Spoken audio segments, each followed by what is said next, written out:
Life will always bring you on a roller coaster ride. I'm navigating through each and every day and loving what is and what the future may hold. My past has given me amazing memories and untold stories, and at times feeling of worry and hardship, which I now see as part of my life journey. Remember, show up, and if you fail, that's okay. Tomorrow will bring a new day and new ideas. I've had the privilege to spend time and interview some amazing leaders over the years. As they share their stories of life and business, I find out what makes them the people they are. I'm honoured to share their stories with you.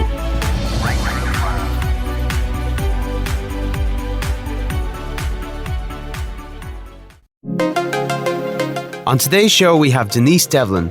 Denise is a businesswoman and founder of the training and coaching company Positive Parties. She is also the author of the book The Untold Story, based on the true story of a very ordinary woman with 2 daughters, a supportive husband with a dynamic business she had put all her energies into.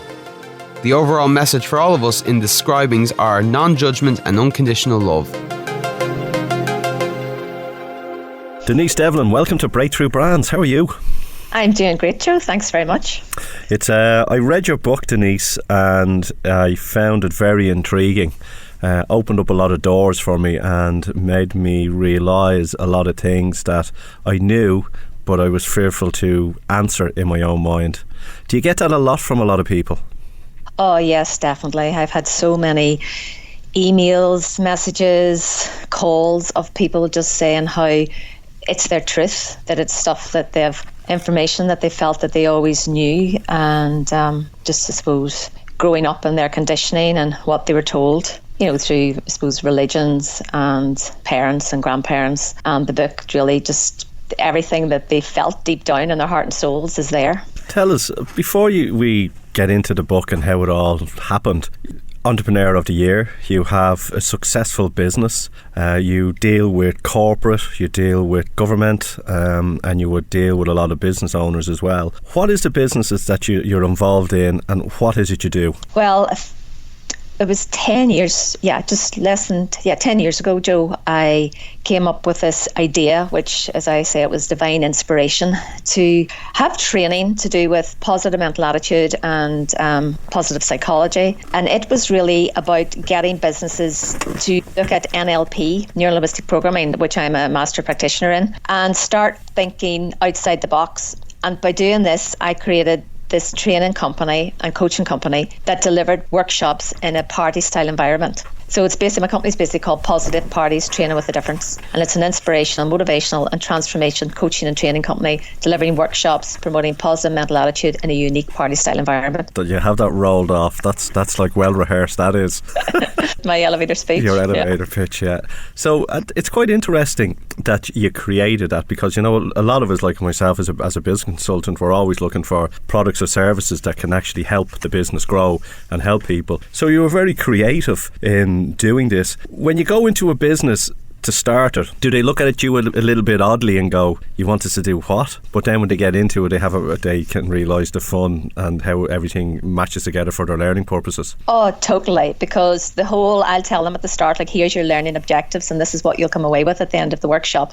But I did one for Belfast City Council, delivered a workshop about 4 or 5 years ago. And when I went in, it was all set up with the usual, the tables, everything ready for the PowerPoint, paper and pens on the table, the water. And I just said, please, to the caretakers, take everything away. And then I set up the room with garlands, Hawaiian garlands, balloons on the seats, everything's in a semicircle, there's no PowerPoint, the music's blaring, there's the parties here on the door, there's balloons, and people come in and it's just the music's going, the energy's amazing. And, the introverts can be a bit, oh my goodness, what's this? But honestly, after I explained to them that, the people who are a bit quieter, that are a bit shyer, nobody's going to be picked on. It's not like when you go to the circus, everybody, the extroverts will be the one like demonstrating and volunteering, and there'll be a lot of group activities.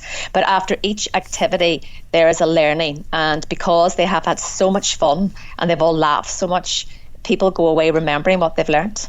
What's your background then? Do you know, you just don't... You had to have some sort of path to get it to this. Were you always an entertainer? Were you always the one that was, you know, the life and soul of a party? You know, what inspired you? Yes, I would have been. I was a bit of a party animal in my day. And then my background, I graduated in communication studies, worked in the BBC for a while, then ended up working in community development and education in Edinburgh for quite a few years, went backpacking, came back to Northern Ireland. It was just post-ceasefire. I got a job in Ballysillin up in North Belfast. I was the manager up there. And then I met a Belfast man and came back home to Strabane after being away for 17 years. Went back into management and community development, and then took time out to have my 2 girls. And it was during that time I really, I suppose, I had a bit of a spiritual awakening, and I started doing a lot of healing work, a lot of personal development work. I became a Reiki master, and it was during, I suppose, all that time that I just started following signs and synchronicities, and just an idea popped into my head one day on the 18th of August that I was going to have this company called Positive Parties. And then I looked online, and there was nothing, no website saying positiveparties.com. So I thought, right, I'm buying that straight away. And then I put in an application for to propel my business, and they said, this idea is like so new, you don't have any proof of it yet. And I thought, well, I'm going to make sure this is a success. And I started off by just going out there. I'm good at networking, so I did a lot of networking, and then sooner or later I'd started it off, Positive Parties, at home, at work, at school. And then the at home one didn't really take off as I thought it would have been, because people, I say Irish people, think if you're having a party at home, you have to have a drink with it. So because this is training, you can't, it doesn't, they don't match up. You can't deliver training. The people are going to learn and people have a few drinks. It just doesn't work. So I did a couple of those, but they didn't work out. But the corporates really took off, the public sector, the schools. And I'll now lift it up. The next step's to license it. Wow. Tell me this. What song reminds you of the time that you were backpacking? Dancing on the Ceiling, Lionel Richie. Sound, because we're going to take a break and we're going to play that song. Okay, and welcome back. So, Denise, you were just telling us there about your life up to a couple of years ago, how you came very creative and created a business. I asked you a question just before about backpacking. Where did you backpack around? I started off in South Africa and was there for a couple of months. Then went to Australia, was there for 6 months and went all around Australia. Then went to New Zealand and 6 months there as well, mostly in Queenstown, working and partying, working as a housemaid. I travelled a lot myself, and I have to say it was some of the fun times when you're travelling around the world that it's very good, and you always have those memories. And I always, like my kids, they look at you like you know nothing or you've never lived, and you look, only if you knew. I had a life. I did have a life. I was as mad as you. Yeah, it's in your genes, kids. It's in your genes. That's it. I know, but I think the worst thing is, I know with my parents, like I'm 52 now, and when I went away backpacking, I was in Edinburgh at the time. I was 28, and I gave up the job and said to my dad, I'm going backpacking. And my dad was going, could you not stay at home and keep that good job and be getting married like any normal person? They couldn't believe it. I was taken off. And then when I came back, and another quite a few years of partying up in Belfast. But my kids now, my parents really had no idea what happens when you go backpacking. And now when my kids go, they're 16 and 13. And when they go, I'll be like a bit scared because I know what it's like. Yeah, it is. Look, I feel that everybody should go away. Everyone should leave the country, and everyone should go travelling, at least for a year, because if you come back a total different person, and it plays to your advantage on it. You said you had a spiritual awakening which created the business that you're in. Were you always spiritual, or were you sort of like myself? Like I was an atheist for a long time, and I was, I thought the whole thing was a joke. And then, like myself, when I came back, I think in my early 30s, I sort of questioned, I wonder what's really happening out there. There has to be something bigger, and that set me on my journey. 18 years later, I'm here. What about yourself? Were you somewhat of a rebel as well, or did you?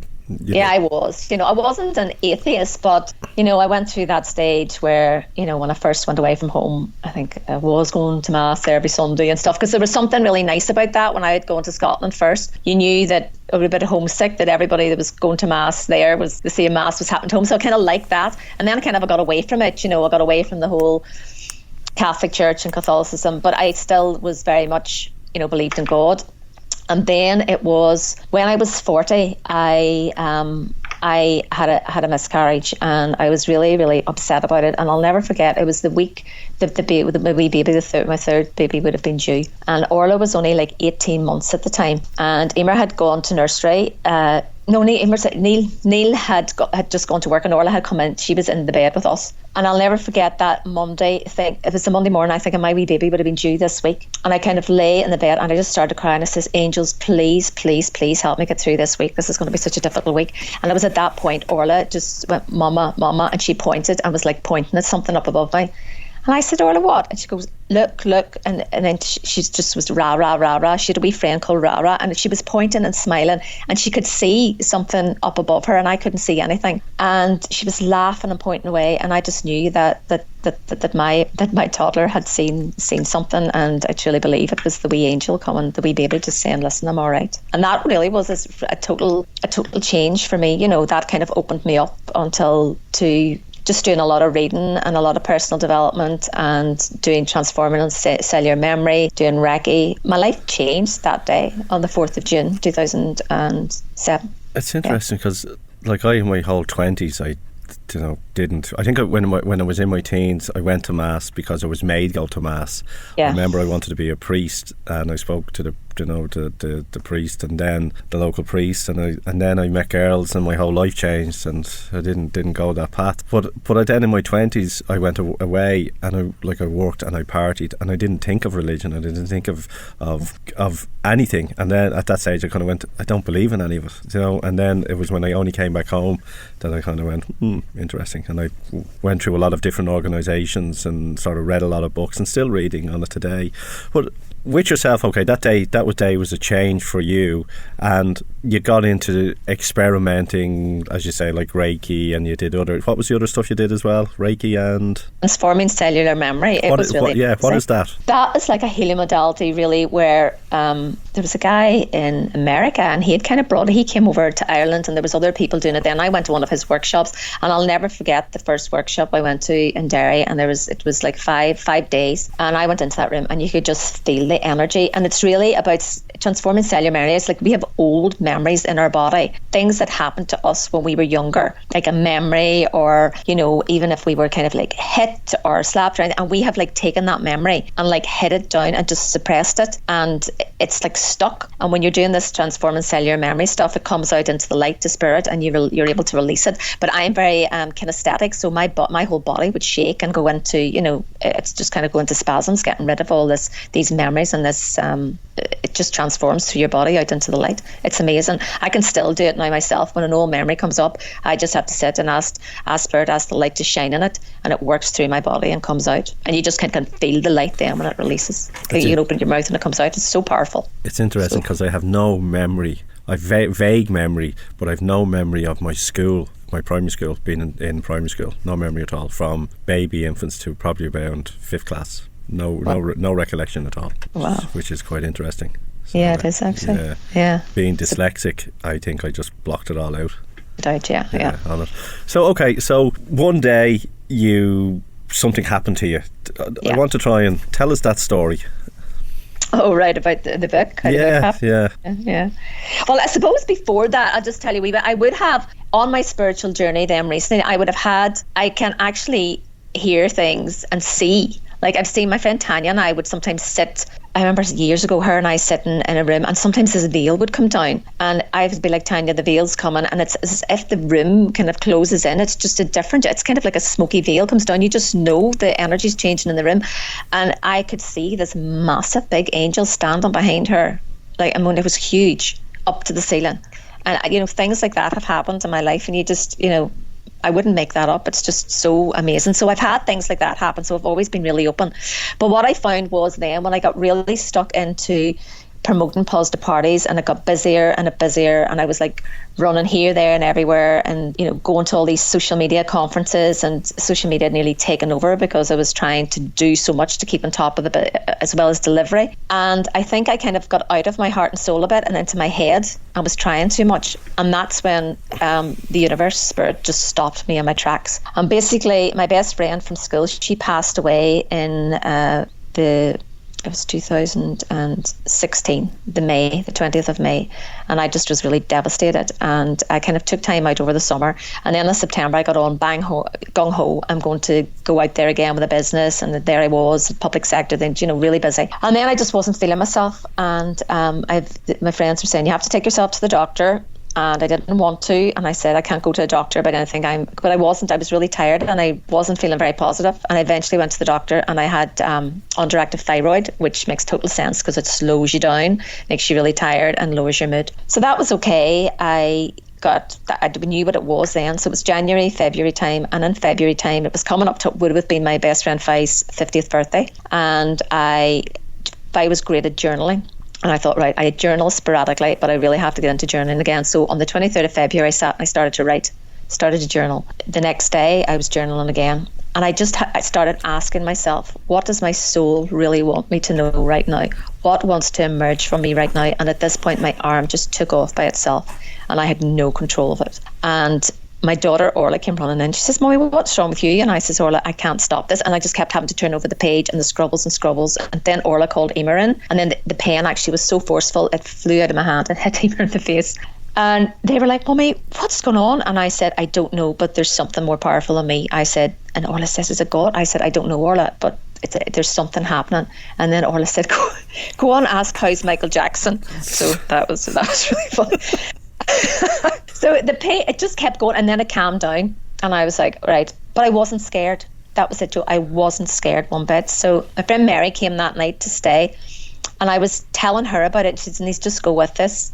And I was telling her too about positive parties and where I felt I wanted to go deeper with people, and I felt in a bit of a limbo about that. As much as I loved the business, there was something bigger going on. And the next morning, she had stayed over. The next morning, I showed her a little picture in my husband and I's bedroom about how Orla, before we moved to the house that we're in now, Orla had drawn something, and she had done it on the 18th of November 2009, and we happened to move into this house on the 18th of November 2012, or 2015, and I said to her, you know, there's something about that date, the 18th of November. And Mary said, we chatted on, she went away that day. My husband came home that night, and we were watching Homeland on a Sunday night, and as we sat watching Homeland, there's a little bit in Homeland where the wee girl says to the guy, Quinn, she was sitting with like a bunny rabbit, like a toy rabbit, and he says, are you going to call that rabbit after me? And she says, what, Quinn? And he says, no, Peter. I said, Peter Rabbit, and to which my arm took off again for the same energy that it had with that morning or the day before. And Neil says, what's wrong with you? And I says, Neil, I cannot. And the arm just was going up and down my right arm. I had no control of it. And I says, Neil, there's something mega going on here. And I said, I have a feeling it's something to do with St. Peter. He goes, St. Peter? He says, that's big. And I said, I know, but I says, this sounds crazy, but I just have a feeling, I have a knowing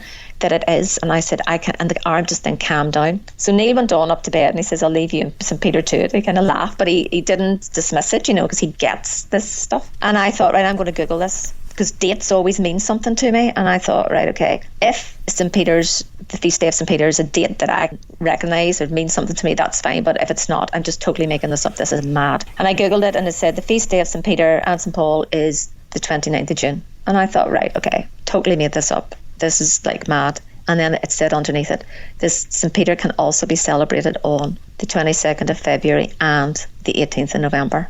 And I just knew it. I just knew that that was my sign. Yep. And because we'd only been talking about that the day before. So the next day I went over to a friend's house, I had two friends there, and we sat with the notebook. And again, the scribbles would happen in front of them, the scribbles, and then it kind of calmed down.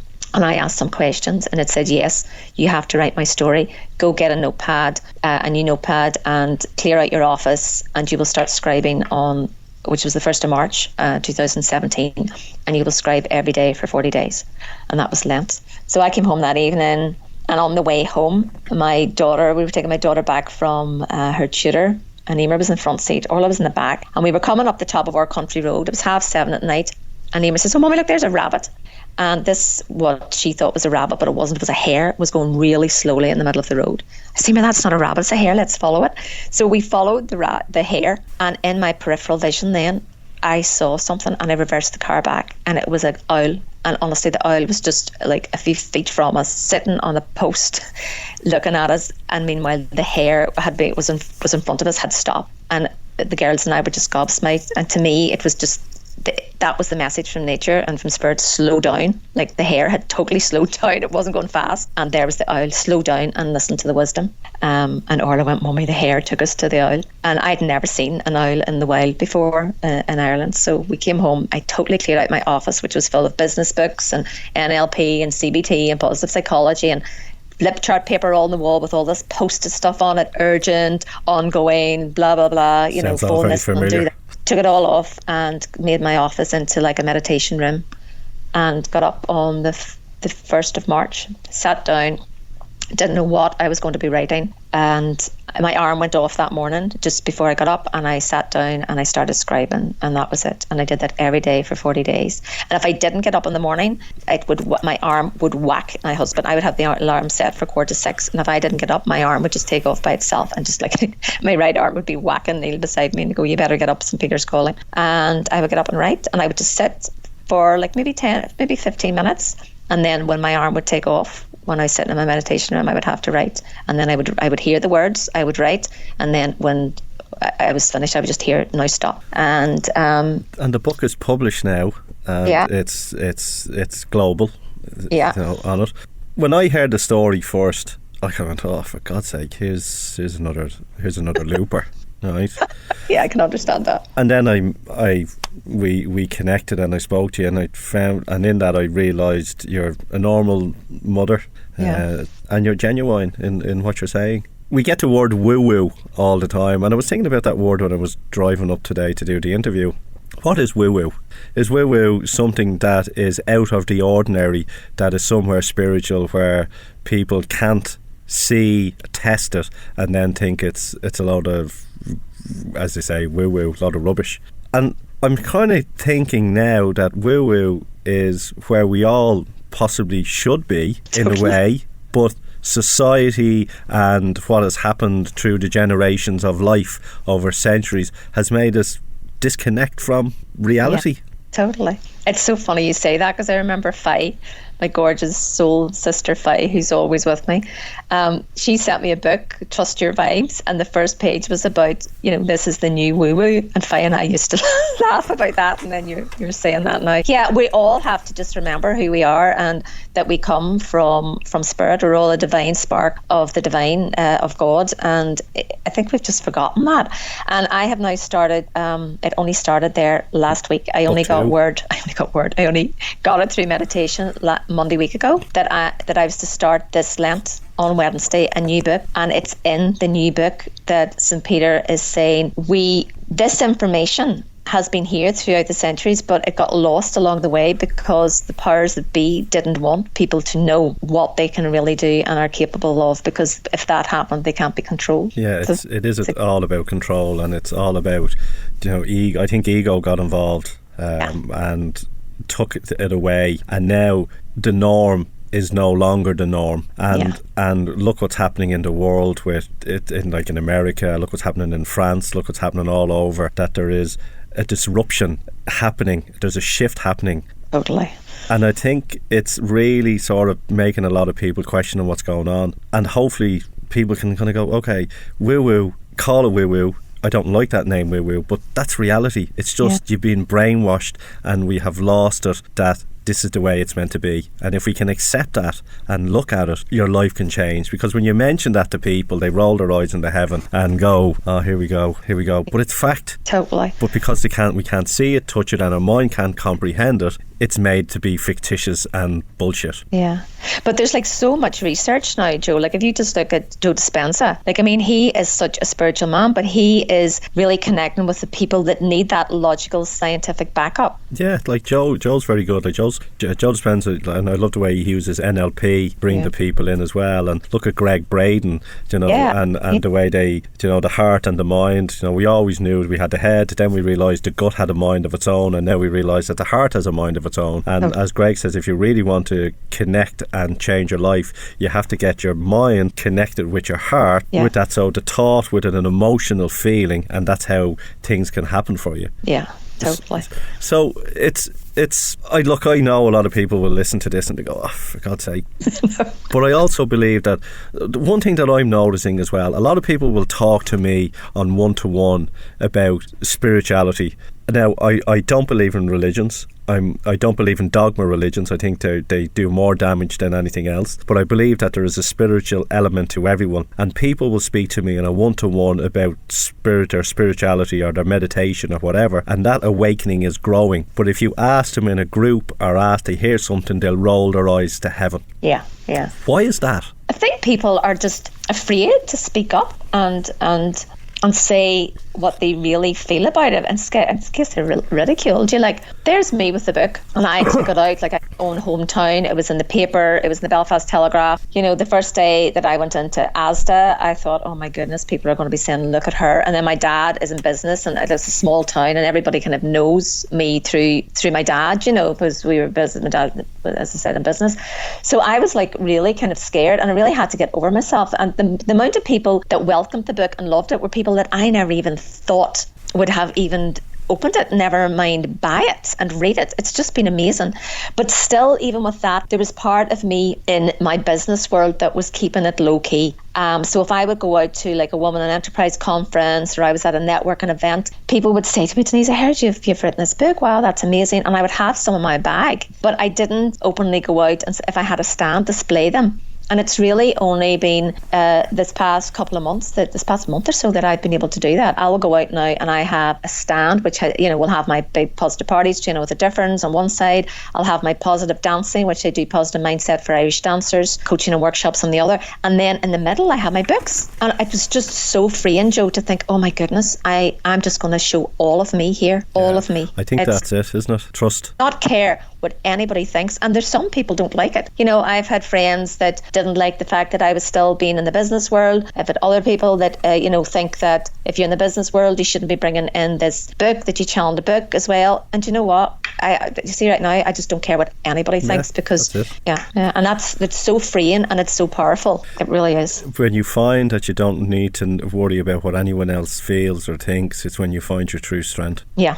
Totally. What's next for you? What's next for me? Well, this other book, which I honestly didn't know until last week that was actually happening. I am in the process of taking positive parties now and doing the final part of getting the license ready for it. So I'm ready to take positive parties out, which is a brilliant concept for training, and any facilitator or NLP practitioner or coach that wants a business in a box to take that out and run it. It is amazing. So I'm so excited about that. And then I work with a lot of Irish dancers as well, and workshops and training, and I enjoy that too. So yeah, there's lots going on. But I really feel the journey that I'm doing, but there's going to be more books as well. And I've been asked now to take the Untold Story, Hay House want to put it in their catalogue, because they can see that the impact it's having. They can see from the sales where it is all around the world. Mm-hmm. So it's so humbling and it's so astonishing. And at the same time, I'm like, oh my goodness, I am so glad that I just followed the signs, the synchronicities, and took this out to the world. Because even though it was really scary, I knew that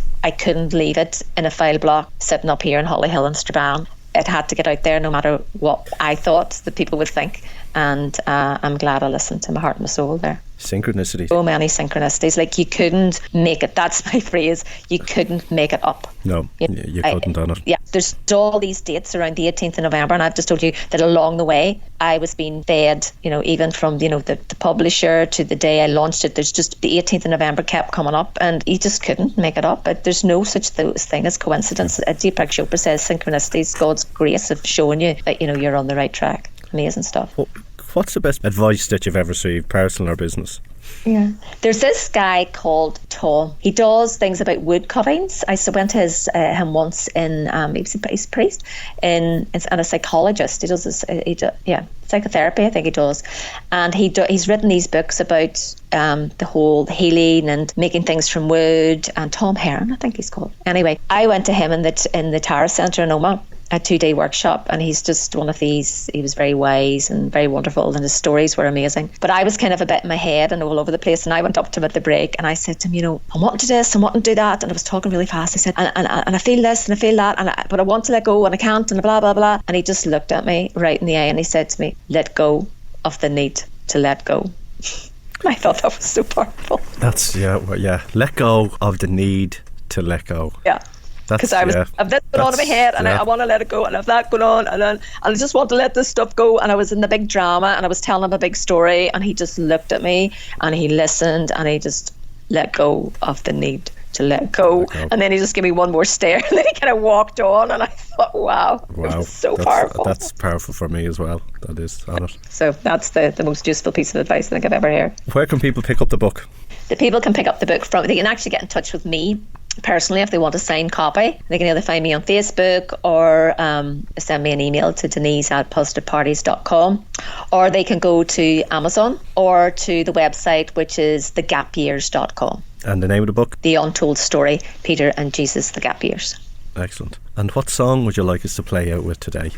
There's a song I love at the minute, and it's to do with I'm involved in this group at the moment called New Earth Mystery School with Martin McNichol, and one of the girls, Debbie, she put up this song one day, and it's called it's Meghan Trainor, Feel Better When You're Dancing. And I just love it. I have all my Irish dancers now listen to that side stage doing their positive anchor before they go out if they get nervous. Brilliant Brilliant song. Denise Devlin, thank you for coming on to Breakthrough Brands.